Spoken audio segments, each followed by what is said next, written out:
లోపల కామాది శత్రువులు బాధించుచున్నారు మనసా.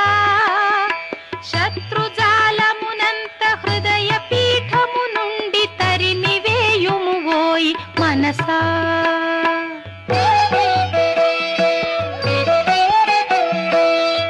ఆహారమందున నిద్రాదులందున మితము తప్పకు ఓయి మనసా.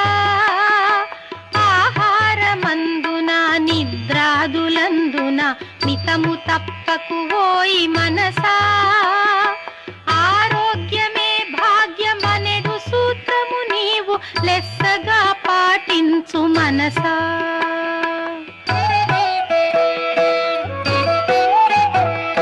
శబ్దాది విషయాలు ఆరంభ సమయాన సుఖముగా తోచును మనసా.